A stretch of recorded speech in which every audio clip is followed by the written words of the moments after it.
Muito bem, estamos no ar com mais um boletim para falar do que está acontecendo com a soja no mercado internacional e também aqui no Brasil.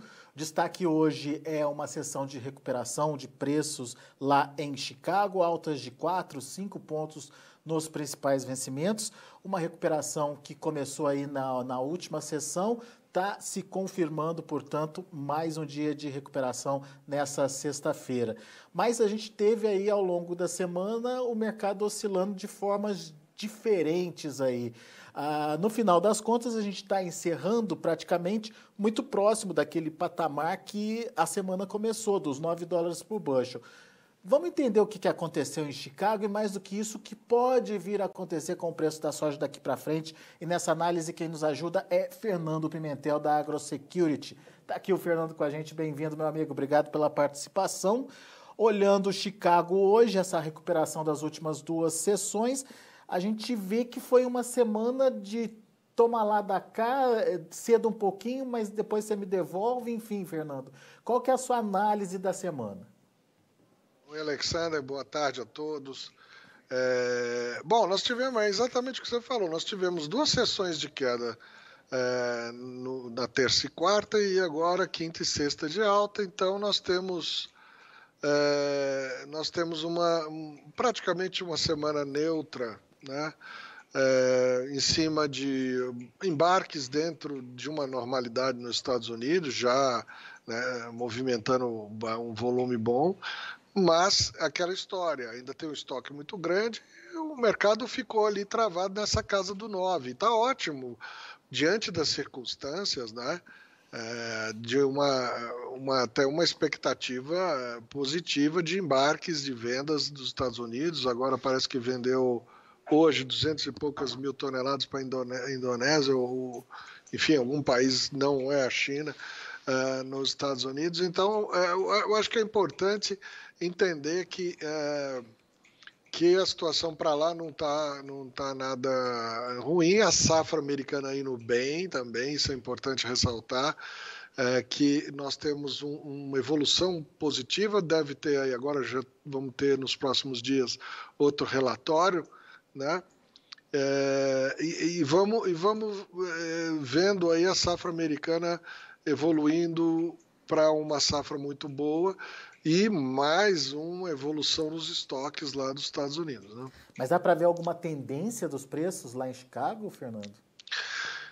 Eu acho que Chicago... Bom, vamos lá, de novo, eu quero lembrar uma falha minha, que eu fui um dos que achava que Chicago não poderia passar muito acima de 8,5, porque os estoques são muito altos e tem uma clara leitura de que há uma preferência da soja brasileira para o lado da China. E do lado de lá, o clima evoluindo bem, não teria porquê, com o estoque enorme que tem lá, a gente vê a soja muito acima de 8,50. Me enganei, a soja está aí beirando os 9 já faz uns dias e se sustenta ali, né? Independente da safra americana ir bem, da China está embarcando e vendendo e tal, mas está longe daquela meta da fase 1 de negociação. Está muito claro que o chinês não vai cumprir aquele acordo, porque são os 35 bilhões em compras do agronegócio americano. Eu diria para vocês agora que quase é certo que não há possibilidade de se atingir essa meta, né? Porque dando andamento aqui no que está sendo colhido agora, que está sendo embarcado, enfim, mesmo no milho também, eventualmente, e nas carnes, proteína animal, algodão, etc. e tal, nós não vamos ter uma possibilidade de atingir essa meta aí da fase 1. Mas mesmo se houver uma aceleração aí, ou você vê a possibilidade de uma aceleração nas compras de soja?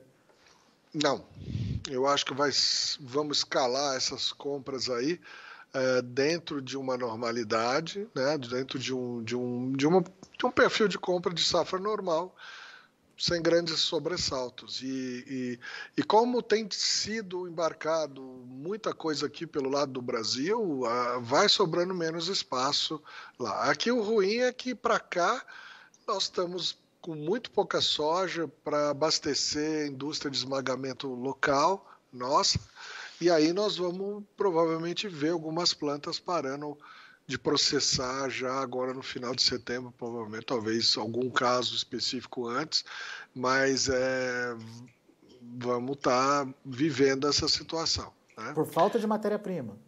Sim, nós temos 5% da safra só, e você vê que o que sobrou, sobrou na mão de quem tem dinheiro, não é? Do mesmo jeito, outro indicador que nós estamos tendo é o próprio milho. O milho está em plena colheita de safra de inverno e os preços voltaram a subir. Voltaram a subir porque o produtor está capitalizado, está sentado em cima, né?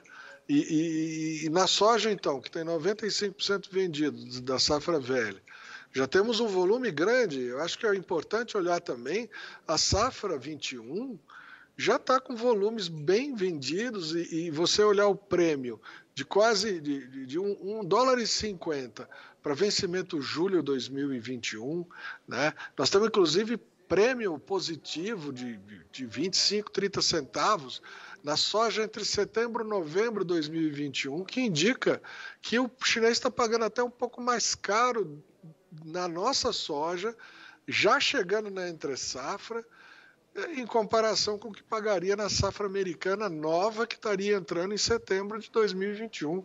Isso é um indicador de que nós somos o vendedor preferencial de soja para a China. Agora, essa preferência é por qualidade ou é por questão política, Fernando? Bom, vamos lá. Essa é uma questão que vai lá dentro do Politburo ou lá no gabinete do Xi Jinping, sabe lá quem que está tomando essa decisão na China. Mas eu acho que é importante a gente entender o seguinte: a soja brasileira, ela tem um teor de óleo e proteína, principalmente a soja embarcada acima de Paranaguá, que é a soja do Cerrado, por uma razão simples. A soja brasileira, ela é uma soja que é produzida numa região mais próxima do Equador, onde a atividade solar é maior, a atividade de fotossíntese é maior. Então, a nossa soja produz mais óleo e produz mais proteína no farelo. Isso aí é um trabalho até que eu fiz quando estava na ADM em Roterdã, em 1990, não, desculpa, 2002, 94, desculpa. Eu fiz esses trabalhos lá em Roterdã. Eu peguei line-up de 2 anos de navios brasileiros, de portos argentinos, do Rio Grande, Paranaguá, Santos. E nós fizemos um estudo bastante interessante sobre qualidade de soja brasileira. Estatisticamente, a soja brasileira dava algo próximo de 5% a mais de produtividade industrial, seja no óleo mais proteína, né?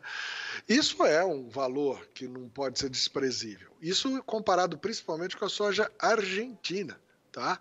Que é uma soja produzida já num ângulo, né, do planeta que não permite um comprimento de dia tão grande ou uma angulação dos raios solares também mais favorável. Agora, quando a gente compara com a soja americana, não é? A soja americana ela já está mais próxima, principalmente ali do meio oeste, está um pouco mais próxima da nossa qualidade. Eu diria que entre qualidade, eu diria para você que estaria aí a brasileira primeiro, a americana em sequência, a argentina viria num terceiro lugar. Então, assim, mas mesmo considerando isso, na minha visão, não justificaria um prêmio dessa magnitude, né? Porque, vamos lá, a soja está $9, você está falando de $1,50 por bushel, né? Ou aqui no caso de setembro, 30 centavos em relação ao preço do Golfo. Então eu acho assim,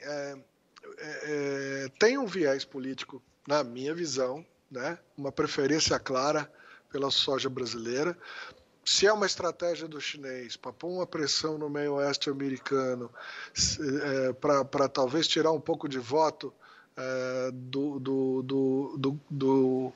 do ambiente eleitoral do Trump ali, pode ser, eu não sei. Isso tudo é uma coisa muito difícil de você analisar, porque a gente não tem acesso a essa estratégia, mas ficou muito claro para mim que os chineses já anunciaram, inclusive lá atrás, que apesar do acordo, eles buscariam as melhores oportunidades, a soja com melhor valor ou a melhor conveniência, né?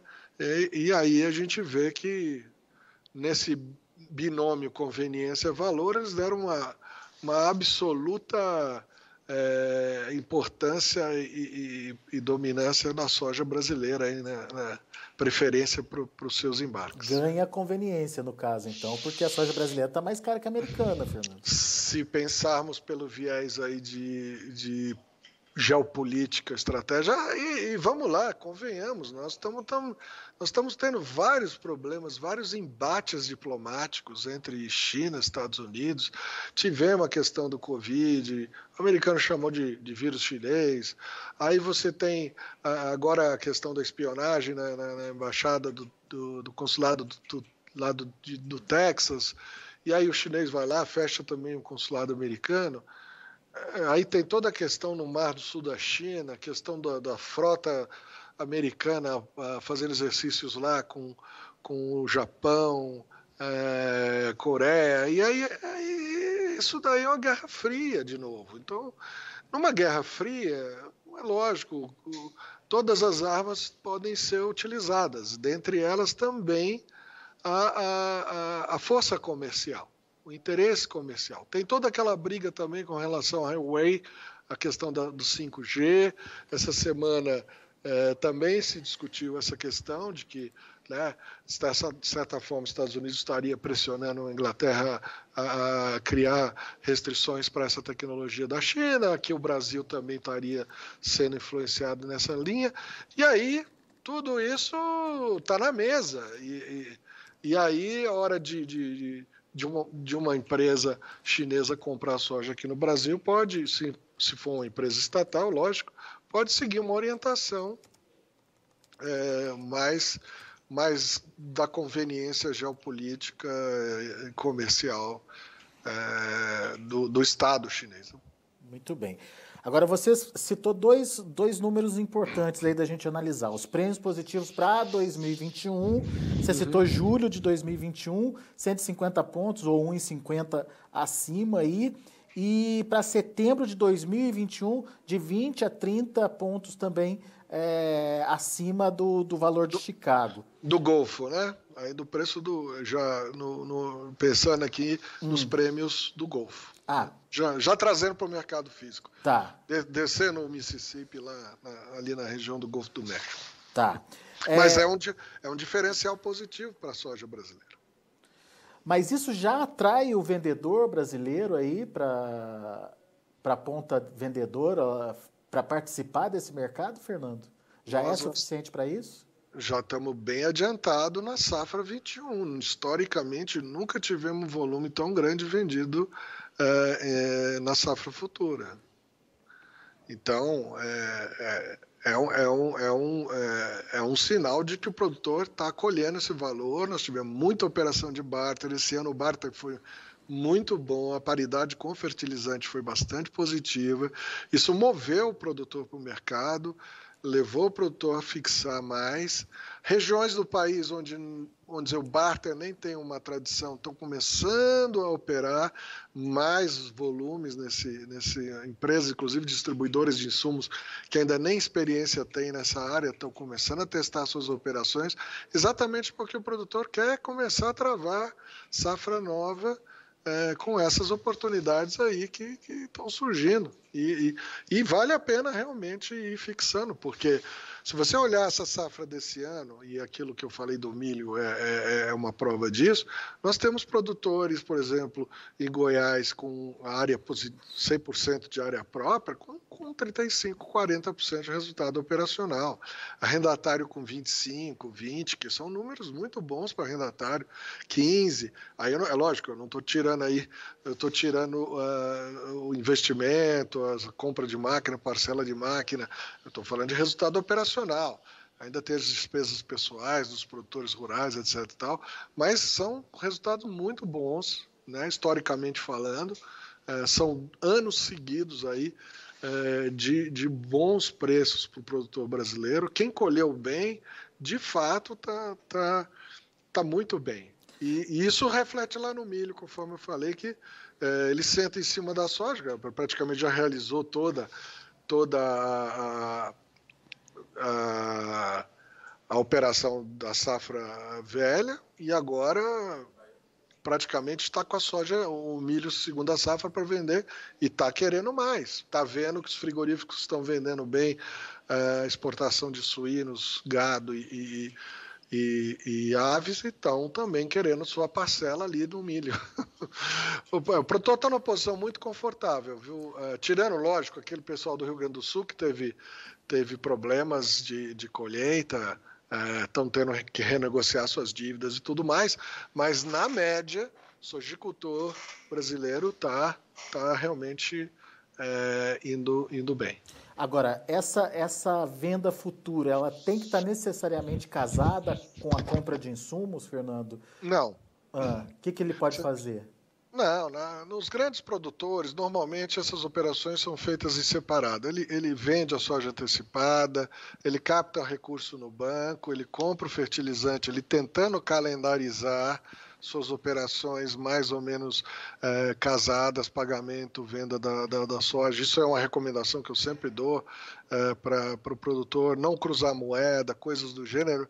E, eventualmente, ele vende, faz essas fixações futuras, casando com os seus prazos de pagamento ali do fertilizante ou dos químicos, né? Isso estou falando dos produtores que estão um pouco mais na venda direta, na fixação direta com trading, que tem escala maior, que compra, né, também do fornecedor em venda direta, então produtores de 20, 25, 30 mil hectares, que não passa pelo sistema cooperativo e nem pelo sistema de distribuição de insumos. Então essa turma, eles não fazem o barter muitas vezes ali, eles simplesmente fazem uma fixação com a trade, compram o insumo calendarizado de acordo com seus contratos de fixação e eventualmente captam um recurso ali no banco. Mas tem uma operação meio que casada, né? Eles casam dentro do seu planejamento ali, né? Dentro das suas planilhas de venda e pagamentos, eles vão casando. Isso é o mundo ideal, lógico que às vezes tem uns 3, 4, 5 dias de gap aí entre um contrato, um pagamento e o pagamento da trade ou do insumo. Existe aquela possibilidade que o produtor tem de fazer a fixação e definir o pagamento de acordo com seu interesse. Então, ele pode fixar o câmbio em um determinado dia e receber 48 horas. Né? Então, essas possibilidades elas são oferecidas para os produtores de maior porte. Né? E para as negociações a partir de barter, também é momento? Até agora foi muito bom para a fixação do fertilizante, né? Nós tivemos aí um período de preços de fertilizante bastante interessante historicamente, né? Tivemos aí paridades de barter as melhores em 12 anos, né, de histórico, então isso daí atraiu muito o produtor para essas operações. Agora nós estamos ainda com uma paridade boa, tá? Mas já estamos saindo um pouquinho da sazonalidade das operações de barter de fertilizante para a safra verão. Tá? Muito já foi feito para a safra verão, agora o fertilizante vai ser entregue, né? E agora começa já talvez alguma coisa para os insumos de safrinha. Agora, safrinha, digo safrinha, mas não é a segunda safra mesmo. Nós vamos ter provavelmente a partir de setembro, outubro, já uma movimentação, eventualmente de barter de milho ou já de algumas fixações de milho também, que esse ano, para a safra 2021, já está bem adiantado também, viu, Alexandre? Já tem vendas, fixação de milho para 2021. Né? Em condições favoráveis, ou seja, estamos adiantando bastante os nossos calendários de venda, né? Esse dólar ajudou, a própria recuperação de Chicago, aí saindo da casa dos $8 baixo para os $9, os prêmios firmes, tudo isso contribui, o frete que não subiu, Tudo isso contribui para atrair o produtor para o jogo. Muito bom. Tem pergunta aqui do Neto, de Goiânia. Pode-se dizer que a soja, a saca da soja a 130 já é possível para o final do ano e farelo a 2.000 a tonelada?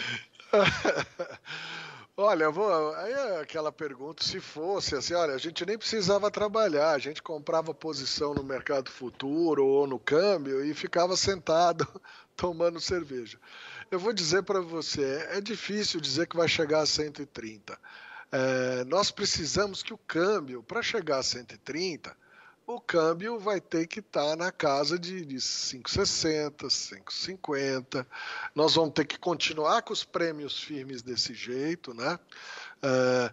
Eu não sei se ele está falando, provavelmente ele está falando da soja spot, né? Para calcular agora, né? Final do ano. Exato. Então ele teria que ser aqueles últimos 2% de soja remanescente para algum esmagador desesperado ou alguém que queira produzir ração.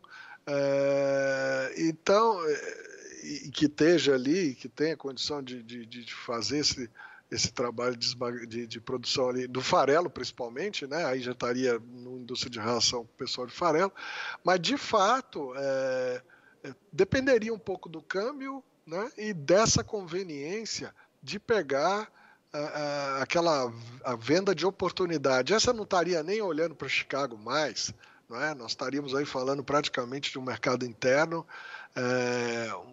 um comprador aí totalmente esquisado, que a gente chama, totalmente ali apertado, precisando do produto para manter seu negócio rodando. Pode acontecer? Pode, eu não estou dizendo que não vá, mas é claro, vai depender aí dos ventos do mercado. Mas vai ter muita gente precisando de soja aqui no mercado interno a partir de outubro, novembro, por aí.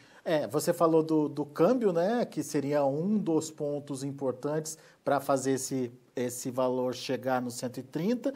E ele pergunta, o Neto ainda de Goiânia, pergunta se o prêmio pode ficar mais alto para novembro e dezembro. Pode, sim, porque o que acontece agora é um descolamento, né? Normal do mercado interno para Chicago. Né? A gente praticamente aí.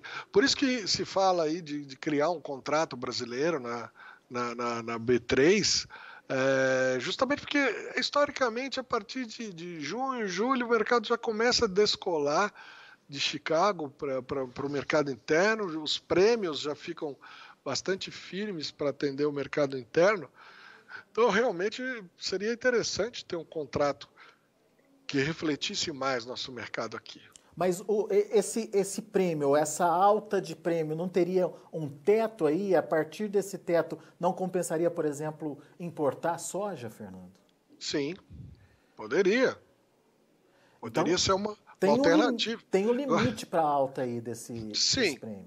Essa conta tem que ser feita de trás para frente, né? O preço do Golfo trazendo frete para cá, desembarcando, desembaraçando, Paranaguá, Santos, etc., internalizando esse frete até uma esmagadora no interior. Essa é uma conta que ela deve ser observada sim, né? Existe aí esse trade-off que você teria que calcular qual a via melhor, pagar um super prêmio para o produtor que ainda tem soja aqui no mercado interno, ou trazer eventualmente essa soja de fora, ou usar produtos alternativos, como, sei lá, girassol, canola, couza, palma, e por aí vai, no caso do óleo, eventualmente. Isso realmente vai ocorrer, a cada dia mais nós vamos ter a possibilidade de busca de outras alternativas também, porque a soja está escasseando. Né? Não é? E me chamou a atenção a frase que você falou de fábricas podendo fechar até o final de setembro por falta de matéria-prima, né? Seria uma antecipação inédita dessa situação, não, Fernando? Já ocorreu no passado, na verdade. Esses anos todos que a gente tem tido uma exportação agressiva, né? E também uma demanda local forte, né? Não podemos descartar que essas fábricas rodaram muito farelo para o mercado interno, né? Então você tem aqui uma indústria, nós estamos aí exportando suínos adoidados, nós estamos exportando aves, temos confinamento, tentando buscar aí alguma oportunidade ainda do mercado. Então nós temos um volume muito grande de demanda interna de farelo proteico aí. Então, a verdade é que nós temos que crescer mais a produção, ela está crescendo, né? 2%, enfim, em média por ano, mas nos últimos 2 anos a demanda realmente foi um pouco mais à frente da oferta. E o que justifica os preços maravilhosos que a gente teve aí, né? E isso está pegando um pouco de surpresa a indústria local, porque por mais que eles briguem para reter a soja por aqui, a briga está dura, está É difícil. verdade, é verdade. Não é? Muito bom. Fernando Pimentel, obrigado, meu caro, pela sua participação mais uma vez conosco aqui e volte sempre. Um abraço, bom fim de semana para todos aí. Valeu para você também.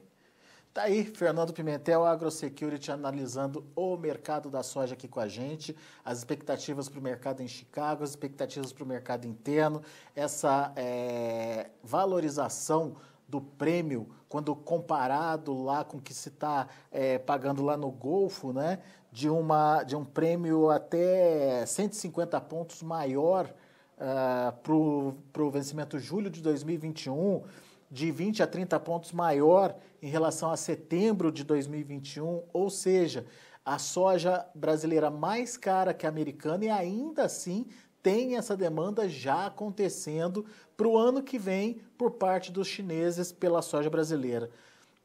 Então, tem aí, portanto, toda essa questão que o Fernando colocou, a questão da qualidade, obviamente, da soja brasileira, mas não é só isso, não. Tem toda essa polêmica, essa polêmica política, né, envolvendo essa relação entre China e Estados Unidos e beneficiando o Brasil de alguma forma.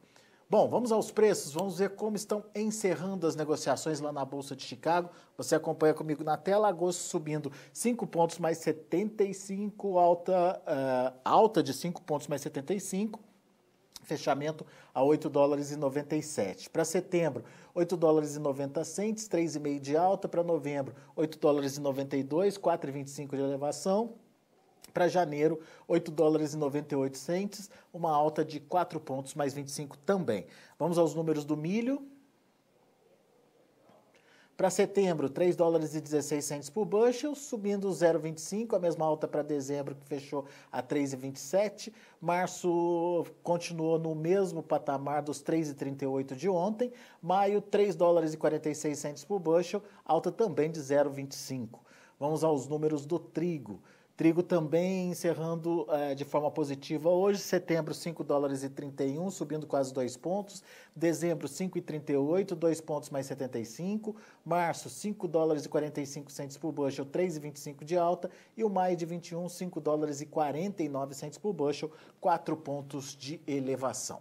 São os números de hoje, já de finalização dos negócios lá na Bolsa de Chicago. A gente fica por aqui, agradeço muito a sua atenção, a sua audiência. Aproveito para desejar um ótimo final de semana. Segunda-feira a gente volta com os nossos boletins ao vivo para que você continue sendo o produtor mais bem informado do Brasil.